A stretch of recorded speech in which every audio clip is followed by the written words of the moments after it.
Hey guys, what's up? Psycho Panda here again, and today I've got another stories video for you, but this time it's a story, or lots of stories about crazy sleepwalking experiences that I've had. And keep in mind, guys, that all these have been told to me by either my parents after the fact, or my sister, or if I was staying or sleeping over at somebody's house that night, then they told me, so I don't remember any of these, so everything that I'm telling you is coming from them, so they're probably exaggerated a little bit, or some stuff has been left out of the story, but they're probably, I'd say, 95% true, and a bunch of weird stuff has happened. So here we go. Story number one. This one happened at a camp in Maine one summer, and I was about 8 or 9, I'd say. And so one night, the counselors told us to go to bed, and me being the obedient child I am, I went to bed.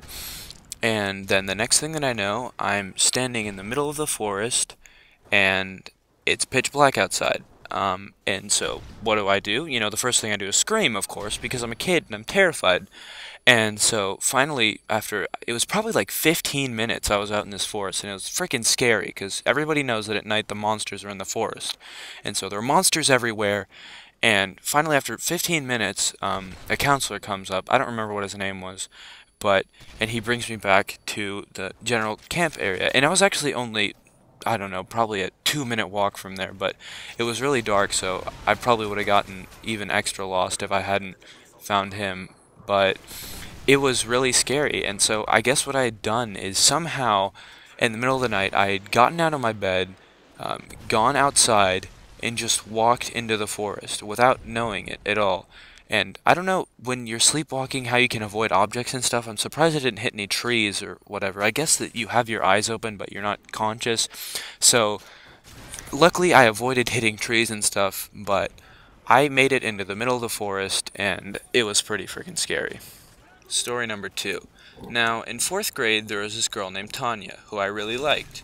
And so, me being my fourth grade self, decided that it was a good idea to draw pictures in my binders and notebooks with hearts and, love letters and that kind of thing about Tanya.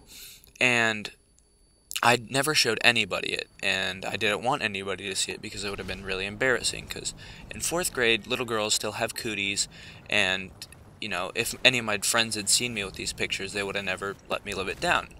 And so one Friday after school, we all went to sleep over at one of my friends' houses, and since we went directly after school, we still had our backpacks with us, which, of course, had the pictures of Tanya in them. And during the day, I guess we hung out, we did fourth grader stuff, like playing Monopoly or basketball, or I don't know, whatever fourth graders do. And then it was time to go to sleep. And to me, it seemed like I slept through the whole night, like it always does. But then the next morning, I woke up to them holding a picture of Tanya right in front of my face, one of the ones that I'd drawn, and laughing at me. And so I was, of course, mortified, and I asked them how they got it, and this is basically what happened.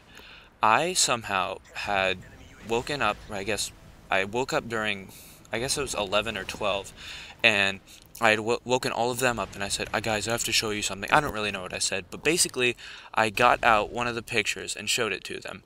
And from them seeing me get out the picture, they saw the whole binder, and they saw all the pictures of her, and it was really embarrassing, and they never let me live it down. Even, like, today, they still, well, I've moved away since then, but they still send me messages every once in a while on, Facebook or Twitter or whatever, just telling me what an idiot I am for liking Tanya, even though, now girls don't have cooties anymore, but back then they did, and they still make fun of me for it. Now, this last story isn't really much of a story, but it is something kind of weird that happened.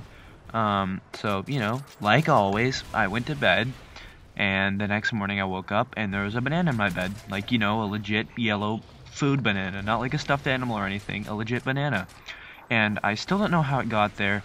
I'm assuming I somehow went down to get it from the fridge, or you don't put bananas in a fridge, I don't know, from the counter or whatever in the middle of the night.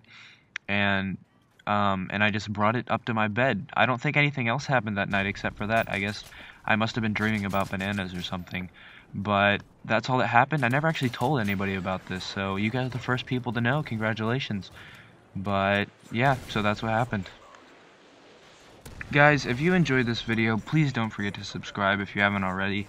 The next person who subscribes will actually be my second subscriber, so shout out to the one person who somehow found my channel. I think his name's like the Doctor, Block Doctor, something like that, but I don't know how the heck you found me, but thank you for finding me. Hopefully by the time I post my next video, I will have more subscribers, but let me know if you want to see more of these story videos, or I have some ideas for more series, but if you guys have any suggestions, let me know, and that would be great. Thank you, and I'll see you psychos later. Peace out. Bye.